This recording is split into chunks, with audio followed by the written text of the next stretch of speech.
안녕하세요. 이혼 후 제2의 인생을 사는 30대 중후반 여성이며 현재 서울시 은평구에 거주하고 있습니다. 청취자 여러분께 들려드릴 사연은 전 남편에 관한 이야기입니다. 저는 남편의 외도로 이혼했어요. 사랑해서 한 결혼인데 헤어지면서 더러운 꼴 참 많이 봤습니다. 남편과의 이혼으로 마음고생도 꽤 했고요. 저는 하루하루가 고통스럽기만 한데 남편은 내연녀와 새 출발할 생각에 행복하기만 했습니다. 그런 남편에게 죄 지은 만큼 달게 받을 거라고 남의 눈에 눈물 나게 하면 네 눈에는 피눈물이 날 거라고 큰소리 쳤는데 제 말대로 이루어졌습니다. 말이 씨가 되더라고요.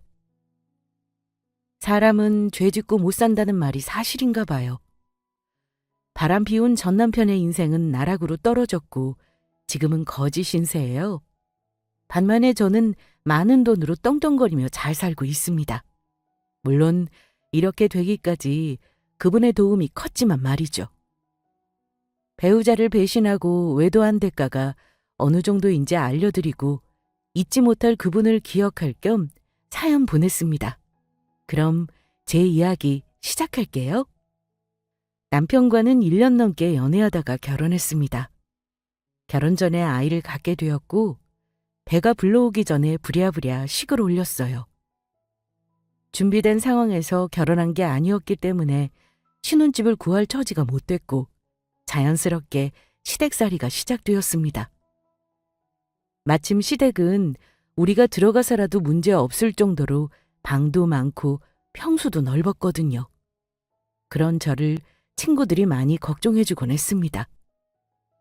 안 그래도 임신해서 예민할 텐데 시댁살이 하게 되었으니 어쩌면 좋냐고 걱정하더군요. 하지만 저는 조금도 개의치 않았습니다. 왜냐하면 저희 시어머니는 다른 시어머니와 차원이 달랐어요. 새아가 뭐하고 있니? 어머니, 밥만 먹으면 자꾸 잠이 쏟아져서 잠시 누워있었어요. 저녁거리 준비할 때 됐죠? 얼른 손질해 놓을게요.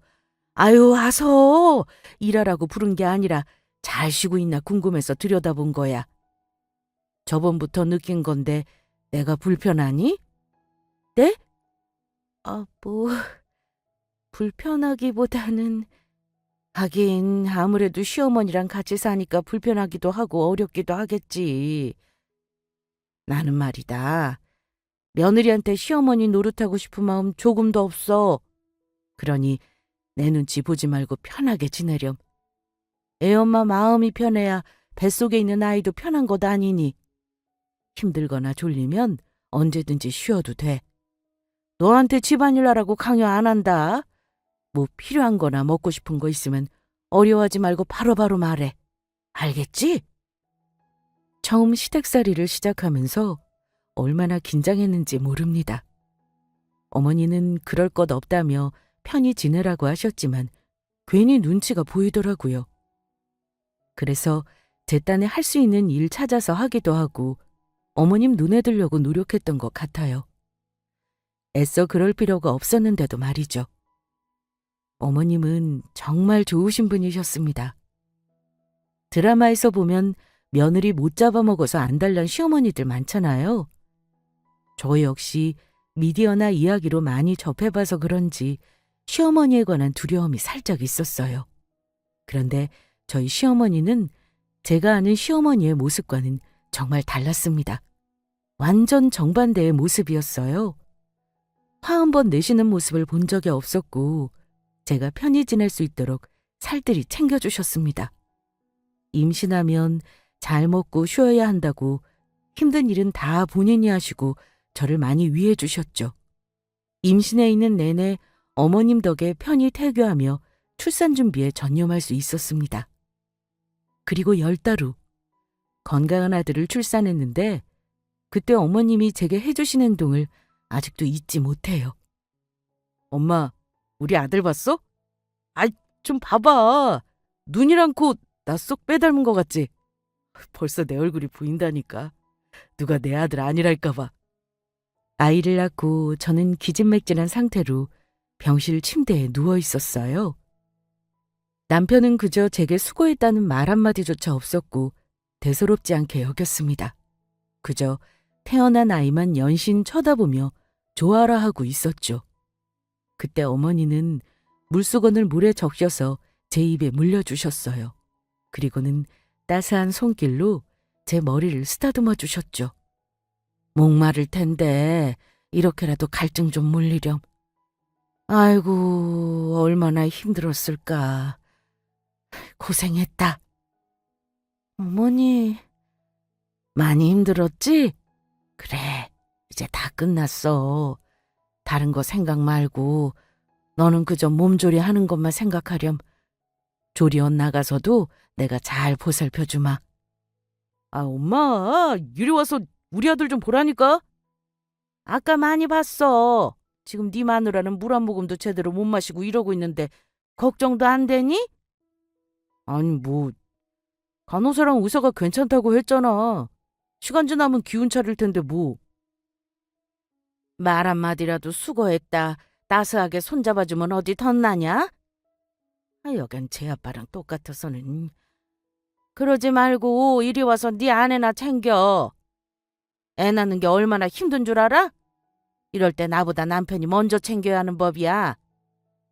어머님의 꾸지람에 남편은 제 눈치를 보다가 손을 잡고 수고했다는 인사를 건넸습니다.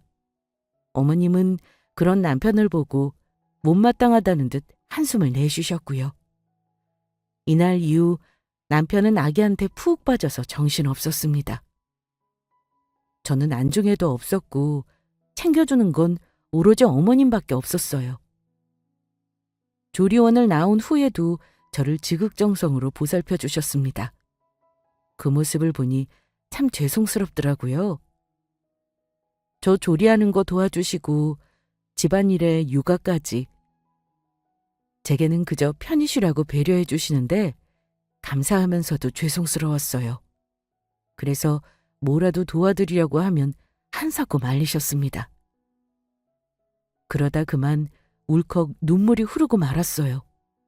왜냐하면 저를 위하고 걱정해 주시는 모습에서 시어머니가 아닌 엄마의 마음을 느꼈기 때문입니다. 저는 어린 시절 부모님의 이혼으로 엄마와 헤어졌어요. 연락이며 뭐며 교류하는 게 전혀 없었습니다.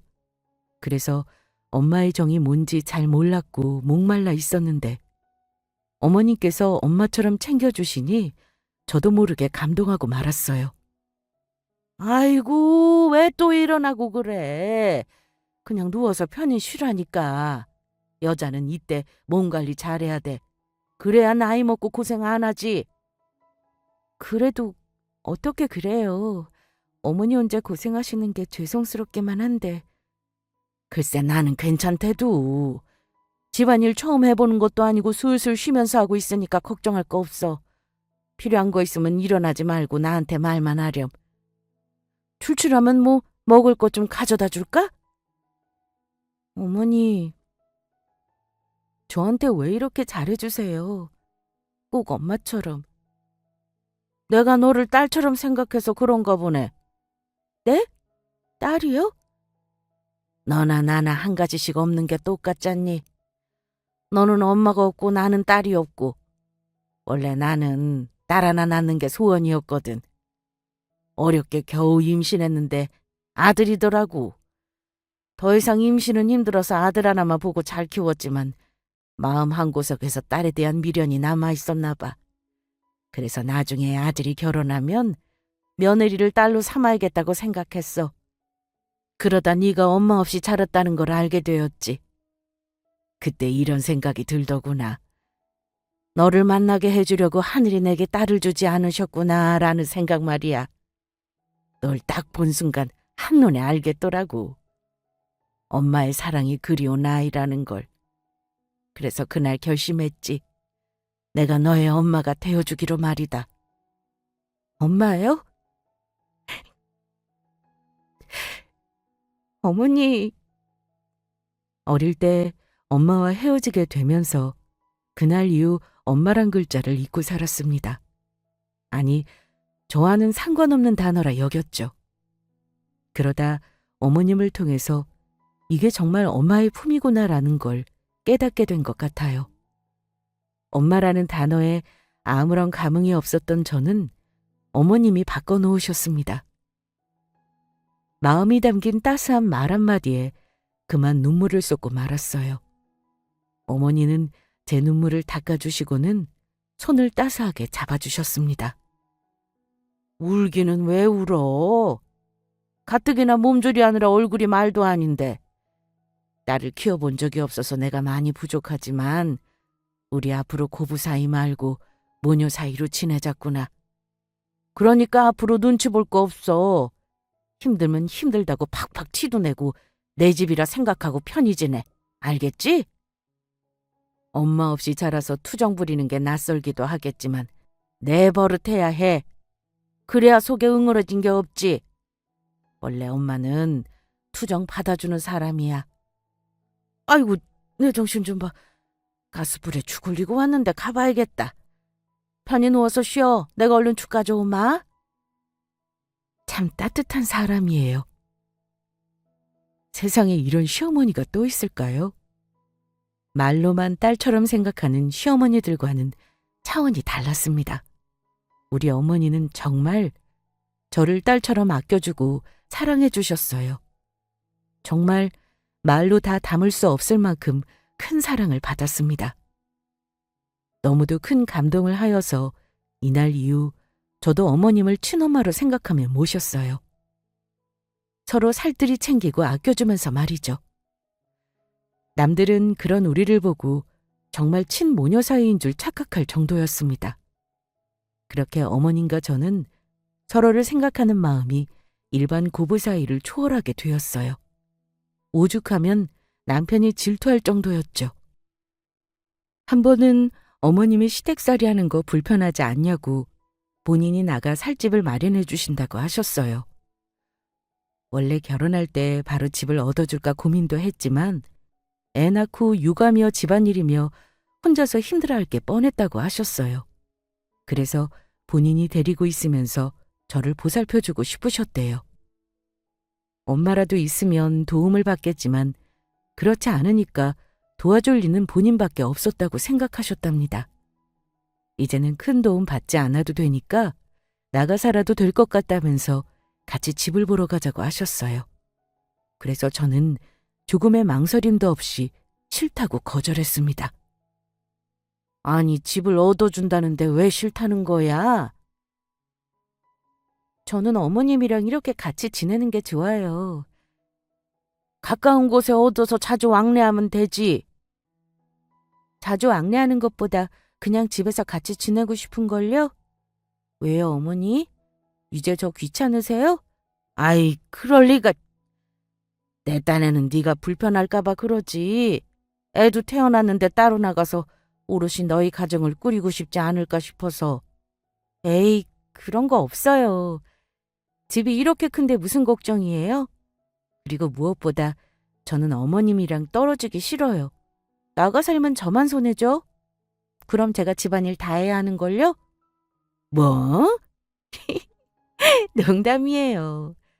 어머님이 해주시는 맛있는 찌개도 자주 못 먹을 것이고 이렇게 두런두런 이야기할 기회도 줄어들잖아요. 그래서 싫어요. 그냥 지금처럼 여기 있을래요. 어머님은 저를 배려해서 따로 나가 살 수 있게 배려해 주셨지만 저는 어머님과 함께하는 시간을 선택했습니다. 솔직히 따로 나가 살아도 돼요. 어머님 말씀처럼 가까운 곳에 집 얻어서 자주 왕래하면 되니까요. 그러나 이 큰 집에 혼자 남을 어머님이 걱정됐습니다. 저희가 집을 나가면 어머님 혼자서 지내야 하는 상황이었어요. 어머님은 젊은 시절 아버님을 잃고 홀로 남편을 키우셨습니다. 그래서 더더욱 어머님을 혼자 둘 수 없었어요. 우리가 있을 때는 북적북적했는데 나가게 되면 적막하기 그지없을 것이고 얼마나 적적해 하실지 걱정되더라고요. 혼자 있다고 대충 끼니를 때우실 거고 본인 몸을 제대로 챙기지 못할 게 뻔했습니다. 아무리 자주 왕래한다고 해도 한계가 있을 거고요. 그래서 어머님과 함께 있기로 결정한 거였습니다. 남들은 따로 사는 게 더 좋을 텐데 뭐하러 붙어 있냐고 하지만 저는 이 선택을 조금도 후회하지 않았습니다. 그렇게 시댁살이를 한 지 어느덧 3년이 흘렀어요. 아들은 가족의 사랑을 받으며 무럭무럭 잘 커갔고 저 역시 어머님의 사랑을 받으며 행복한 나날을 보내던 중 우리 가족에게 큰 시련이 다가왔습니다. 며칠 전부터 어머님께서 밥도 잘 못 드시고 소화가 안 되는 듯 했습니다. 살도 부쩍 빠지고 얼굴이 말이 아니었어요. 처음에는 크게 체하신 건가 싶어서 병원을 모시고 가려고 했는데 늙어서 소화가 잘 안 되는 거라며 약 먹으면 괜찮아진다고 말리셨어요. 그래서 약을 사와 챙겨드리고 소화하기 편한 음식을 차려드려도 도통 호전되지 않았습니다. 이런 나날들이 길어지니까 뭔가 이상하다 싶어서 병원을 모시고 갔어요. 어머님은 늙으면 다 이런 거라고 뭐하러 돈을 쓰냐면서 가기 싫어하셨지만 저는 그런 어머님을 억지로 끌고 갔습니다. 옆에서 어머님의 상태를 지켜보는데 나아지기는커녕 자꾸만 더 심해지는 것 같아서 안 되겠더라고요. 그렇게 겨우겨우 어머님을 모시고 병원에서 검사받았어요. 그리고 곧이어 의사에게서 청천벽력 같은 소리를 듣게 되었습니다. 바로 어머님이 암에 걸렸다는 말이었어요. 생각지도 못한 암 판정을 받고 믿을 수 없어서 부인했습니다. 말도 안 된다고 검사에 문제가 있는 거라며 몇 번이고 재검사를 요청했지만 결과는 같았어요. 어머님은 이미 암이 꽤 진행된 상태였습니다. 암이라니, 어떻게 어머님이 암일 수 있어요? 저는 그것도 모르고. 왜 울어? 네 잘못도 아닌데. 죄송해서요. 진작 병원에 모시고 올 걸 후회돼요. 잘 챙겨드리고 있다고 생각했는데 아니었어요. 멀리 있는 것도 아니고 한 집에서 내내 같이 지냈는데 어떻게 모를 수 있을까요? 다 제 불찰이에요. 어머님 연세도 있으신데 더 꼼꼼히 챙겨드렸어야 했어요. 죄송해요, 정말. 네가 죄송할 게 뭐 있어. 내 몸이니 내가 잘 지켜야지. 다 내 잘못이야.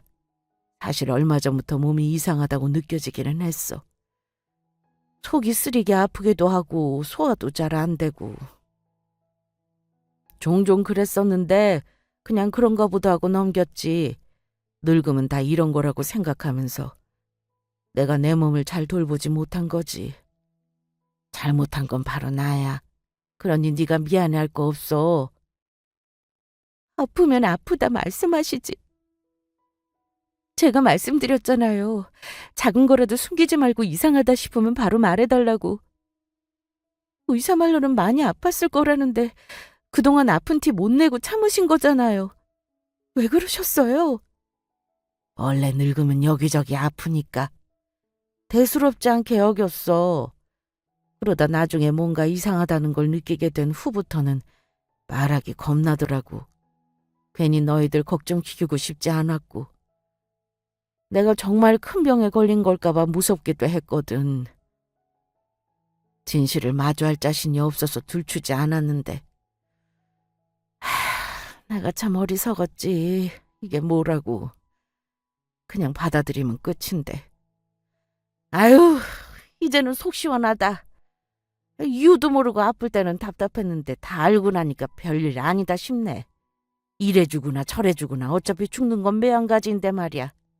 아유, 얼른 집에 가자꾸나. 오랜만에 나왔더니 다리도 아프고 피곤하네. 가서 한숨 쉬어야겠어. 가긴 어디를 가요? 입원하셔야죠. 지금이라도 늦지 않았어요. 희망을 버리면 안 돼요. 당장 입원하고 치료받으세요.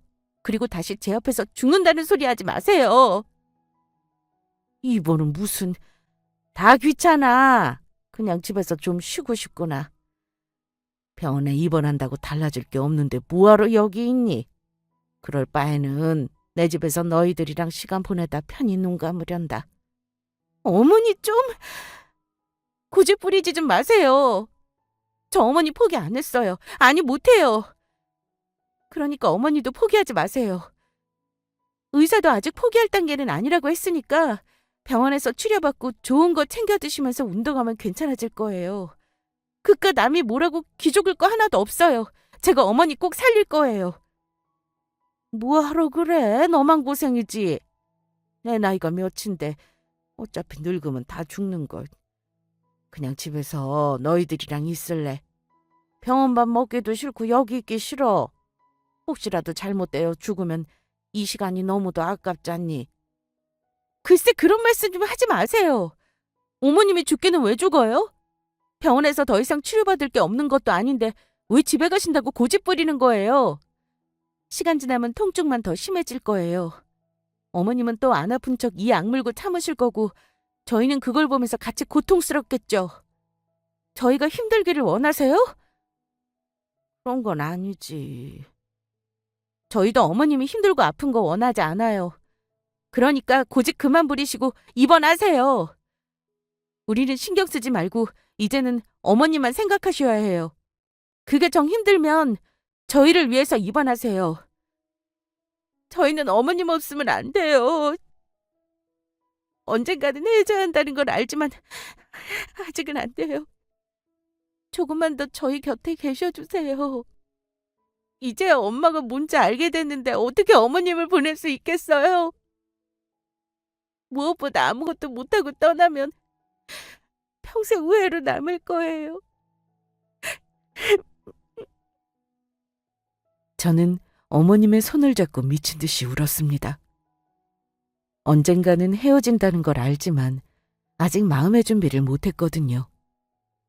조금만 더 저희 곁에 머물러 계시다가 갔으면 좋겠는데 몹쓸 병에 걸리셨으니 시간이 얼마 남지 않은 것처럼 조바심이 났어요. 그래서 그 생각에 눈물이 왈칵 쏟아졌습니다. 어머님은 그런 저를 보시고 본인이 미안하다며 같이 눈물을 훔치셨습니다. 그렇게 그날 어머님은 병원에 입원하셨어요. 저는 집에 들러서 몇 가지 짐을 챙기며 남편에게 이 사실을 알렸습니다. 남편도 저만큼이나 큰 충격을 받고 힘들어했어요. 정말 이게 무슨 마른 하늘의 날벼락인지, 왜 우리 가족에게 이런 일이 생긴 건지 하늘이 원망스럽기만 했습니다. 짐을 챙겨서 현관문에 나설 때 남편에게 아이를 대신 돌봐달라고 부탁했어요. 곧 도와줄 사람을 구할 테니 그때까지만 급히 연차를 써서 신경 좀 써달라고 했죠. 그와 동시에 육아에 관련된 사항을 꼼꼼히 메모까지 해가면서 전달했어요. 병원에 돌아온 뒤 그때부터 저와 어머님의 병원 생활이 시작되었습니다. 육아에 육도 모르는 남편이 힘들까 서둘러 돌봄 아줌마를 구하고 어머님을 간병하고 이래저래 바쁜 나날을 보냈어요. 남편은 일 때문에 자주는 못 오고 가끔 들러서 어머님의 상태를 확인하고 갔습니다. 그때마다 필요한 물품을 사오거나 집에 있는 걸 챙겨서 건네주기도 했죠. 남편을 자주 만나지는 못해도 서로 연락을 자주 하며 지냈습니다. 아이 사진을 주고받기도 했고 어머님에 관해서 문자나 전화로 활발하게 소통했어요. 그러면서 중간중간 집안일을 챙겨야 하거나 아이 때문에 다른 간병인에게 어머님을 맡기고 집에 갔다 와야 했습니다. 그래봤자 그런 날이 손에 꼽을 만큼 적었지만요. 어머님 곁에 간병인 여사님도 계시니 마음 놓고 며칠 더 머무를 수도 있었지만 더 이상 마음이 놓이지 않더라고요. 낯선 사람에게 어머니를 맡기는 게 영 꺼림칙했습니다. 걱정에 앞서서 제 마음 편해지고자 얼른 병원으로 복귀하고는 했어요. 한 번은 어머님이 힘들지 않냐고 본인은 괜찮으니 간병인을 길게 쓰자고 하셨지만 괜찮다고 했습니다. 간병할 수 있는 며느리가 버젓이 있는데 뭐하러 간병인을 고용하냐며 거절했어요. 그러면서 저는 조금도 힘들거나 불편하지 않으니 걱정하지 않으셔도 된다고 했습니다. 언제 이렇게 어머님과 단둘이 오래 있어 볼 수 있냐면서 오히려 좋다고 웃음을 지었어요. 어머님은 그런 제게 늘 고마워하셨습니다. 그러던 어느 날이었어요. 몇 주 전부터 남편의 행동이 이상했습니다.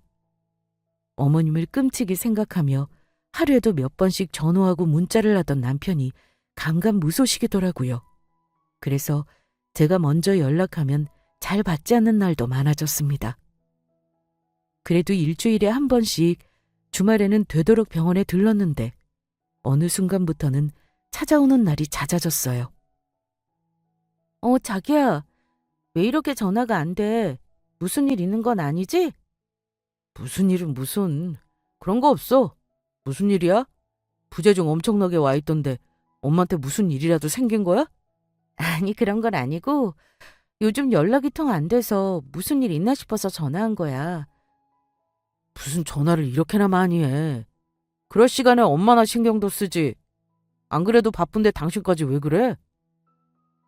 연락 잘하던 사람이 도통 연락을 안 하니까 걱정되어 그랬지. 요즘 병원에 잘 찾아오지도 않고. 바쁘니까 못 간 거지. 일이 하도 많아서 연락이고 뭐고 할 틈이 없다. 내가 요즘 야근을 얼마나 하는 줄 알아? 주말에 잘 쉬지도 못해. 어쩌다 쉬는 날이면 너무 피곤하니까 밀린 잠자면서 쉬는 게 다야. 넌 이런 내가 불쌍하지도 않냐? 연락이 없으면 그냥 좀 바쁜가 보다 하고 이해하면 되지. 왜 이렇게 전화질이야? 병원에 있다고 한가한 거 자랑해? 무슨 말이 그래. 나는 진짜 걱정되어서 그런 건데. 그리고 내가 뭘 한가해? 간병하는 게 결코 쉬운 일은 아니야. 그래봤자 나만 하겠어? 아휴, 됐고. 급한 일 있을 때만 전화해. 쓸데없이 시간 뺏지 말고. 남편은 신경질적으로 전화를 뚝 끊어버렸습니다. 순수하게 걱정되어 그런 건데 뭘 이렇게까지 반응하나 섭섭했어요. 한편으로는 내가 잘 못 챙겨주니까 미안한 마음도 있었는데 어쨌거나 남편의 반응이 서운했습니다. 이날을 기점으로 남편은 대놓고 더 연락을 안 했어요. 제가 보낸 문자를 보고 답장 안 하기를 일쑤였습니다. 서운해서 몇 마디 하려고 하면 바쁘다고 신경질을 내는데 싸우기밖에 더 할까 싶어서 연락하기가 어려워졌어요. 그렇게 남편과 멀어지게 되었고 그걸 눈치챈 어머님이 우리 둘 사이를 걱정하셨습니다. 그래서 어머님의 마음을 안심시키고자 요즘 남편이 일로 바빠서 그런 거라며 괜찮다고 둘러댔어요. 그러나 어머님은 그 말을 믿지 못하고 계속해서 찜찜해 하셨습니다. 물론 저 역시 갑자기 돌변한 남편 때문에 마음이 어지러웠고요. 그렇게 며칠이 흐르던 어느 날 친하게 지내던 친구에게 연락이 한 통 왔습니다. 음식점에서 남편을 봤는데 어떤 여자와 정답게 밥을 먹고 있었다고 하더군요. 아무래도 보통 사이가 아닌 것 같아서 제게 알려주는 거라고 했습니다. 그 말을 들으니 심장이 바닥까지 쿵 하고 떨어지는 기분이었어요. 누구와 밥을 먹은 거지? 그것도 친구가 오해할 만큼 정답게. 설마 바람인가? 갑자기 태도가 변해서 이상하다 싶었는데 여자 문제였던 걸까? 별의별 생각으로 제 마음은 더욱 피폐해져 갔습니다. 계속해서 의심이 의심을 낳고 견디기 힘든 지경에 다다르자 안 되겠더라고요. 정확히 짚고 넘어가야겠다 싶어서 흥신소에 남편 뒷조사를 의뢰했습니다. 그리고 며칠 후 불륜 증거 사진을 받게 되었어요. 그 사진들을 보는데 온몸에 힘이 풀리고 손이 덜덜 떨렸습니다. 아무리 그래도 한편으로 아닐 거라고 믿었어요.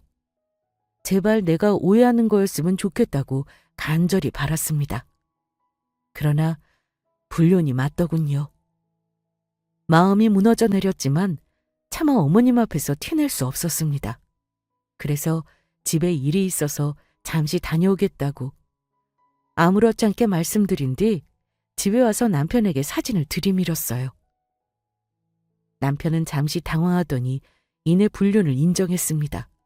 그리고 미안하다는 사과는커녕 오히려 뻔뻔하게 나왔죠. 언제부터 회사 일이 바람 피우는 게 됐을까? 여자한테 미쳐서 애고 가족이고 안중에도 없었니? 나는 병원에서 어머님 모시면서 고생하고 있는데 너는 뭐라고 돌아다닌 거야? 네가 사람이니? 그래, 젊은 애한테 푹 빠져서 정신이 나갈 수도 있지. 우리 아기랑 나는 나 몰라라 할 수 있다고 쳐. 그래도 어머님까지 신경 안 쓴 건 너무하잖아.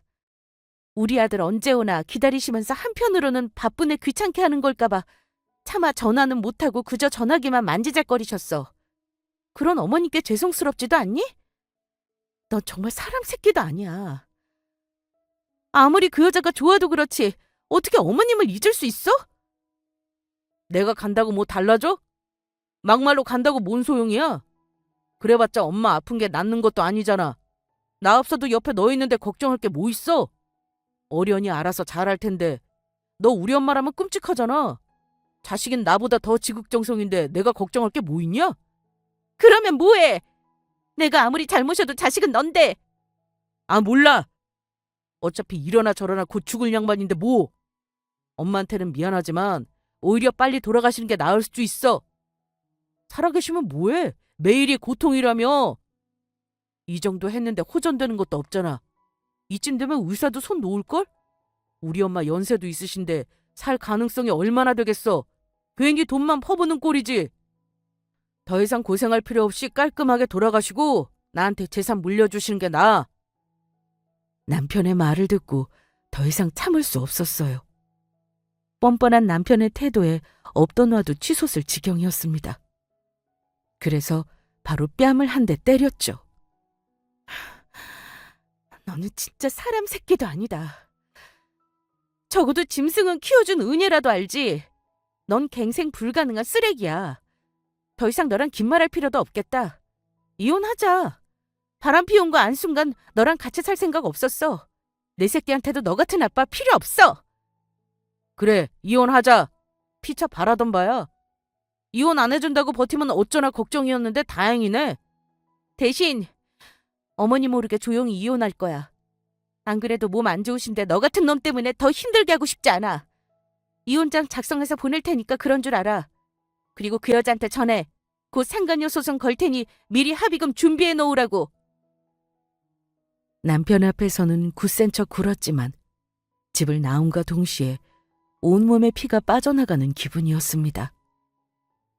어머님께 이런 모습 보여드리고 싶지 않아서 병원에 들어가기 전까지 얼마나 마음을 다잡았는지 몰라요. 남편과는 조용히 합의 이혼으로 진행했습니다. 어머님 충격받으시면 몸 상태가 더 안 좋아지실 것 같아서 몰래 이혼을 서둘렀어요. 그러나 아무리 합의 이혼이라고 해도 그냥 해서는 안 되죠. 제가 받아야 할 몫은 다 챙겨받는 조건으로 진행했습니다. 상간녀한테 소송까지 걸었고요. 꽤 많은 돈의 위자료를 받았지만 남편은 시원하게 내어줬습니다. 어차피 어머님 죽으면 그 많은 재산 다 본인한테 떨어질 거라며 저더러 집이고 뭐고 다 가지라고 하더군요. 그렇게 우리는 이혼했습니다. 남편은 이혼했으니 더 이상 어머님을 간병할 필요 없다고 했어요. 본인이 알아서 간병인을 고용하겠다고 했지만 저는 거절했습니다. 저는 어머님을 진심으로 친엄마처럼 생각했기 때문에 계속해서 곁에 있어주고 싶었어요. 어머님이 어느 정도 호전될 때까지만 모시겠다고 했습니다. 그랬더니 알아서 하라고 하더군요. 남편과 이혼했지만 어머님과 제 사이는 전과 같았습니다. 물론 이혼한 사실을 숨기고 있는 것만 빼면요. 그러던 어느 날이었어요. 여느 날과 마찬가지로 어머님 곁에서 돌봐드리고 있는데 제게 이런 말씀을 하셨어요. 아가, 내가 너한테 전해줄 말이 하나 있어. 네, 어머니 말씀하세요. 내가 죽으면 말이다. 그때 네가 꼭 해줄 일이 있어. 또 그런 말씀하신다. 왜 자꾸 죽는다고 말씀하세요? 그런 생각하지 마세요. 내 몸은 내가 더 잘 알아. 자꾸만 기운이 빠지고 힘든 것이 이제는 때가 된 것 같아. 병원에 있는 동안 더 안 좋아지기만 했잖니. 의사도 더 이상 힘들다고 했고. 그래도 이렇게 포기하시면 어떡해요. 여기 말고 더 실력 좋은 병원 찾으면 그만이에요. 그럴 것 없어. 이런 식으로 시간을 더 벌어봤자 좋을 게 뭐 있니? 나도 이제 그만 쉬고 싶구나. 자, 이거 받으렴. 어머니는 곱게 접힌 종이를 제게 내미셨고 그 안에는 누군가의 이름과 주소가 적혀 있었습니다. 이게 뭐예요? 내가 죽으면 잊지 말고 이 사람을 찾아가렴. 아들한테는 절대 말하지 말고 너 혼자 몰래? 그인 몰래요? 왜 그래야 하는데요? 그건 가보면 알아. 이 종이 잊어버리면 안 된다. 잘 챙기고 있다가 나 죽으면 바로 찾아가. 알겠지? 어머니가 적어주신 주소가 어디인지는 모르겠지만 어머니는 잊어버리면 안 된다고 신신당부하셨습니다. 그래서 가방 속 지갑에 잘 넣어놨어요. 이날을 기점으로 어머님은 자꾸만 떠날 준비를 하시기 시작하셨어요. 저는 그러지 말라고 아직 포기하기에는 이르다고 몇 번이나 말씀드렸지만 부질없었습니다. 사실은 저도 알아요. 제가 쓸데없는 고집을 부린다는 것을요. 의사도 힘들다고 했고 어머님의 상태 역시 나날이 나빠져만 갔습니다. 그러나 인정하고 싶지 않았어요. 시간이 얼마 남지 않았다는 걸 알면서도 어머님의 죽음을 받아들이기 힘들었습니다. 그래서 애써 모른 척 굴었는데 어머니는 자꾸만 이별을 준비하셨어요. 그리고 정확히 보름 후 어머님은 영영 우리 곁을 떠나셨습니다. 임종 때 어머님이 제게 남기신 말씀이 있어요. 힘없이 제 손을 잡으며 종이에 적힌 주소를 찾아서 빨리 가보라고 하셨습니다. 본인이 죽으면 뒤도 돌아보지 말고 바로 가야 한다고 하셨어요. 그렇게 눈을 감으신 뒤 저는 어머님의 손을 붙잡고 어린애처럼 엉엉 울었습니다. 전 남편은 여자한테 미쳐서 어머님의 임종도 못 지켰죠. 뒤늦게 도착한 전 남편을 보고 싶지 않기도 했고 어머님이 그리 신신당부하시니 도대체 뭐 하는 곳인지 궁금했습니다. 어머님의 마지막 유언을 들어드리기 위해 주소가 적힌 곳으로 향했어요. 실례합니다. 네, 무슨 일로 오셨죠? 저희 어머니께서 제게 이 쪽지를 주셨어요. 본인이 돌아가시면 저더러 여기를 꼭 가보라고 하셨거든요. 어머님이요? 아, 혹시 며느님 되시나요? 네, 맞아요. 얼마 남지 않은 것 같다고 하시더니 결국 눈을 감으셨나 보네요. 그렇지 않아도 제게 맡겨놓은 것들이 있으세요. 나중에 며느리가 찾아오면 꼭 전해달라고 하셨거든요. 이거 보세요. 사장님은 제게 큰 서류 봉투를 하나 건네셨습니다. 그 안에는 모든 재산을 제게 상속한다는 내용과 함께 상속 목록이 적혀 있었어요. 그리고 어머니께서 친필로 작성하신 편지도 함께 있었습니다. 그 편지를 읽고 하염없이 눈물을 흘렸습니다. 우리가 이혼한 걸 절대 모르실 거라 생각했는데 사실 어머님은 다 알고 계셨대요. 우리 둘의 낌새가 수상해서 알아보았더더군요. 그리고 남편의 내연녀까지 알고 계셨답니다. 그러면서 제게 미안하다고, 본인은 늙고 병들어서 다 큰 자식을 혼낼 힘이 없다고, 그러니 모든 재산을 제게 상속한다고 적혀 있었어요. 아무리 본인이 배 아파서 낳은 자식이지만 여자에 빠져서 아내고 자식이고 심지어 엄마까지 내팽개친 자식은 필요 없다고 하셨습니다. 마지막까지 본인 곁을 지킨 제가 혈육보다 더 귀하고 값지다고 하셨어요. 그러면서 상속받은 돈으로 전 남편을 구워 먹든 삶아 먹든 알아서 하라며 보란듯이 잘 사라는 말과 함께 사랑한다는 말이 적혀 있었습니다. 어머니, 잊지 말고 가야 한다는 게 이거였어요? 저한테 본인 재산 물려주려고 그러신 거였어요? 이혼한 거 알고 계셨으면서 왜 말씀하지 않으셨어요? 혼자 속아리하고 얼마나 속상해하셨을까?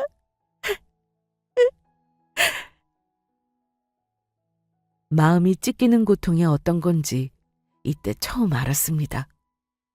남편이 외도를 저질렀다는 것보다 더 큰 고통이었어요. 어머님의 증세가 안 좋아진 게 꼭 우리의 이혼 탓인 것 같았습니다. 그 죄책감이 저를 너무도 괴롭혔어요. 그리고 그 분노가 결국 남편에게 향했습니다. 저는 곧장 어머님의 장례가 치러질 병원으로 향했어요. 그런 다음 어머님의 빈소 준비로 한창 바빠 보이는 전 남편과 마주쳤습니다. 그 옆에는 내연녀까지 함께 있더군요. 뭐야, 여긴 왜 왔어? 아까 간 거 아니었어? 내가 못 올 곳이라도 왔니? 어머님 마지막 하시는 길 배웅해드리러 왔어. 이야, 너 진짜 오지랖 한번 대단하다. 이혼한 후에도 엄마 곁에 있겠다고 해서 그러려니 했어. 간병 있으면 돈 드는데 네가 공짜로 간병인 노릇 해준다면 나야 땡큐니까. 그런데 여기까지 오는 건 주제 넘은 짓이지. 내 아내가 이렇게 버젓이 있는데 말이야. 아내? 그 사이 결혼했니? 어머님은 아파서 하루하루 힘들어 하셨는데 너는 결혼도 하고 아주 행복하게 보냈겠네? 이혼한 마당에 못할 게 뭐 있어? 너랑 도장 찍고 바로 혼인신고했지. 원래는 호텔에서 결혼식까지 올리고 싶었는데 엄마가 이러고 있으니 별 수 있어? 조용히 혼인신고하고 돌아가시면 올릴 생각이었어. 언제 눈 감아서 나한테 재산 물려주나. 내 아내는 언제 시골리냐며 보채는데 진짜 죽겠더라고. 그런데 마침 이렇게 타이밍 좋게 가셨네. 이제 시골리고 재산 물려받아서 떵떵거리며 잘 살 일만 남았지. 그렇다고 어떻게 한 번을 안 보니? 아무리 그래도 그렇지. 임종을 지켰어야 할 거 아니야? 야, 이것도 급하게 온 거야. 하필이면 아내랑 여행 갔을 때 돌아가시냐? 놀다가 정리하고 급하게 올라왔잖아. 어쨌든 왔잖아. 그럼 된 거 아니야? 임종, 그게 뭐 별건가. 장례 치르면서 마음속으로 못한 말 다 전하면 그뿐이지. 그나저나 너는 주제 넘은 지 그만하고 꺼져. 엄마 며느리가 여기 이렇게 딱 서 있는데 전 며느리가 같이 있는 게 말이 돼? 괜히 사람들 입에 오르내리니까 가. 성가시게 하지 말고. 못 가. 나 여기 있을 자격 충분히 있어. 오히려 여기서 꺼져야 하는 건 너야. 넌 자식도 뭣도 아니거든. 네가 상주 자격 있니? 여자에 미쳐서 자식이고 어미고 다 내팽개친 놈이 무슨 자격으로 완장을 차고 있어? 너만 생각하면 화가 머리끝까지 차올라. 너 때문에 어머님이 돌아가신 거야. 네가 미치도록 싫고 원망스러워서 죽을 지경이라고. 그래서 어머니께 약속드리러 왔어. 꼭 보란 듯이 잘 살겠다고. 엄마 죽으니까 정신줄 났냐? 엄마가 왜 나 때문에 죽어? 암 때문에 죽은 거지. 야, 그래, 잘 살든 말든 너 알아서 해라. 엄마한테 약속할 필요 없으니까 네 알아서 살라고. 더 이상 내 눈앞에 알짱거리지 마. 그동안 엄마 옆에 있게 해줬으면 됐지 왜 죽어서까지 네가 난리야? 어머니께 받은 게 있으니 감사 인사는 해야지. 지금부터 네 표정 볼만하겠다. 잘 들어. 네가 그토록 바라던 재산 그거 내가 다 물려받았어. 뭐?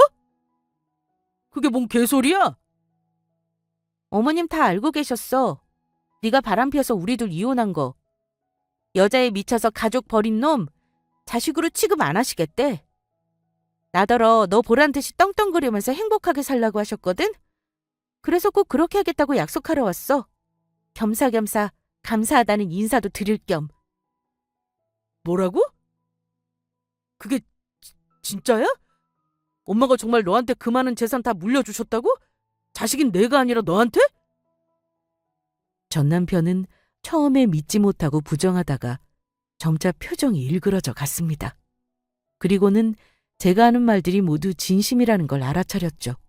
거기다 옆에 팔짱 끼고 서 있던 내연녀가 재산이라는 말에 발끈해서는 소리쳤어요. 아씨, 뭐야. 오빠가 받은 재산 진짜 저 여자가 받은 거야? 그럼 나는 이봐요 아줌마. 그거 거짓말이지. 어떻게 자식 내버려두고 며느리한테 재산을 물려줘? 그런 엄마가 어디 있어? 여기 있어. 엄마 버린 자식 놈도 있는데 엄마라고 자식을 못 버릴까?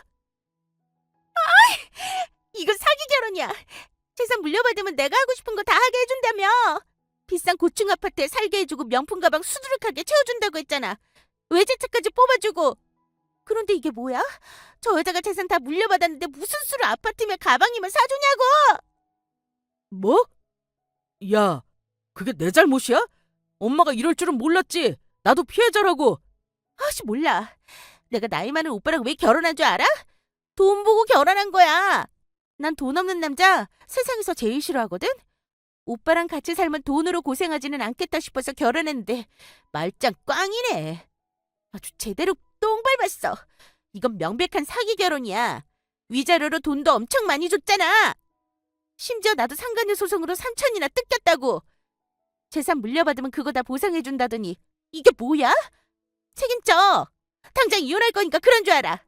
내가 피해본 거 위자료로 다 보상받을 거니까 그런 줄 알아.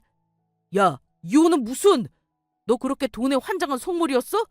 위자료면 재산이면 다 뜯긴 마당에 내가 너한테 줄 돈이 어디 있어? 내연녀는 한껏 기분 나쁜 표정을 지으며 장례식장을 박차고 나갔습니다. 그리고 전 남편은 그런 내연녀 뒤로 고래고래 소리를 치다가 제게 달려들어서는 재산 내놓으라고 난리를 쳐댔어요. 내 돈 내놔. 우리 엄마 돈을 왜 아무 상관없는 네가 받아? 당장 안 내놔? 싫은데? 너한테 줄 이유 없어. 어머님이 내게 남기신 거야. 아파서 정신이 오락가락했나 보지. 아니면 네가 옆에서 살살 부추긴 거 아니야? 아, 그렇네. 이혼한 후에도 옆에서 있겠다고 질척거릴 때부터 알아봤어. 너 이럴 작정으로 우리 엄마 옆에 있었던 거지? 너 딱 걸렸어. 내가 가만히 있을 줄 알아? 그럼 그렇지. 엄마가 나 말고 너한테 재산 물려줄 리가 없지. 나 이거 경찰에 신고할 거야.